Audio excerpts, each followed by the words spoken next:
మహమ్మారిలా మారిన తీవ్రవాదాన్ని పారద్రోలేందుకు కలిసి పనిచేయడం సహా ఇరాన్తో సంబంధాన్ని మరింత ముందుకు తీసుకెళ్లేందుకు సిద్ధంగా ఉన్నామని ప్రధానమంత్రి నరేంద్ర మోదీ అన్నారు.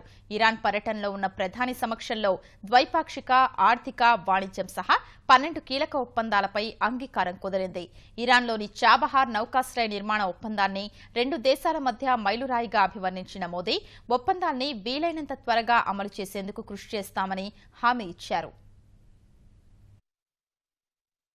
వాజ్పేయి తర్వాత 15 ఏళ్లకు ఇరాన్లో పర్యటిస్తున్న భారత ప్రధానిగా మోదీ అనేక చారిత్రక ఒప్పందాలకు సాక్షిగా నిలిచారు. అణుపరీక్షల తర్వాత ఇటీవలే ఆంక్షలు ఎత్తివేసిన ఇరాన్తో వ్యూహాత్మక వ్యాపార, ద్వైపాక్షిక సంబంధాల బలోపేతంపై ప్రధాని దృష్టి సారించారు. ఇరాన్ పర్యటన రెండో రోజు ప్రధాని ఆ దేశ అధ్యక్షుడు హసన్ రౌహానీతో భేటీ అయ్యారు.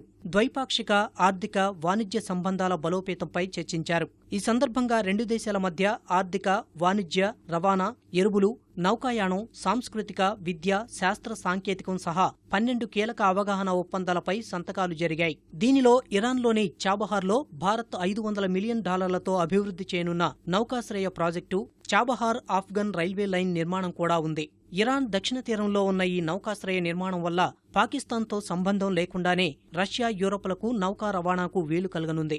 ఇరాన్ అందజేయనున్న చౌక సహజ వాయువు సహాయంతో చాబహార్ స్వేచ్ఛ వాణిజ్య ప్రాంగణంలోనే 5 లక్షల టన్నుల సామర్థ్యం గల అల్యూమినియం పరిశ్రమ నెలకొల్పేందుకు ఇరాన్ ప్రభుత్వంతో భారత ప్రభుత్వానికి చెందిన నాల్కో ఒప్పందం కుదుర్చుకుంది. చాబహార్ నౌకాశ్రయ నిర్మాణ ఒప్పందం భారత్ ఇరాన్ సంబంధాల్లో మైలురాయిగా అభివర్ణించిన ప్రధాని తాజా ఒప్పందాలతో 2 దేశాల మధ్య కొత్త అధ్యాయం ప్రారంభమైనట్లేనన్నారు. The outcomes and agreements signed today open a new chapter in our strategic partnership. The welfare of our people is guiding our broad-based economic ties. Expanded trade ties, deeper connectivity, including railways, partnerships in oil and gas sector, fertilizers, education, and culture sphere are driving our overall economic engagements. The bilateral agreement to develop the Chabahar port and related infrastructure and availability of about $500 million from India for this purpose is an important milestone. Bharat, Iran సంబంధాలు చాలా పురాతనమైనవని అభివర్ణించిన ప్రధాని గుజరాత్ భూకంప సమయంలో అంతర్జాతీయంగా మొదట స్పందించిన దేశం Iran అని గుర్తు చేశారు. 2 దేశాల సంబంధాల బలోపేతం చేసుకోవడం వెనుక అవసరాన్ని గుర్తు చేసిన ప్రధాని మనసులు గట్టిపడితే దూరాలు తగ్గిపోతాయని గాలిబ్ కవితలను ప్రస్తావించారు. ప్రపంచాన్ని వణికిస్తున్న తీవ్రవాదాన్ని అరికట్టేందుకు కలిసి పనిచేద్దామని ప్రధాని ఇరాన్కు పిలుపునిచ్చారు. India and Iran also share a crucial stake in peace, stability and prosperity of the region. We also have shared concerns at the spread of forces of instability, radicalism and terror in our region. We have agreed to consult closely and regularly on combating threats of terrorism, radicalism, drug trafficking and cybercrime. We have also agreed to enhance interaction between our defense and security institutions on regional and maritime security.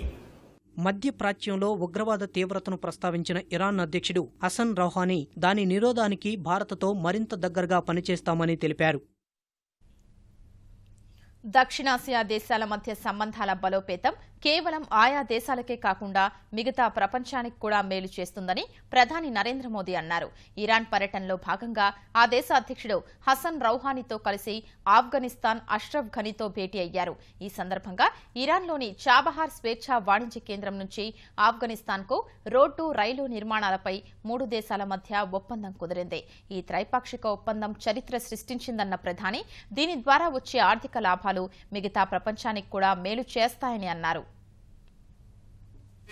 We meet to write new chapters in our engagement. Agreement of the establishment of a trilateral transport and transit corridor signed just a while ago can alter the course of history of this region. Inflow of capital and technology could lead to new industrial infrastructure in Chabaha. Arc of economic benefit from this agreement would extend beyond our three nations. When linked with the international north-south transport corridor, it would touch South Asia at one end and the Europe at another.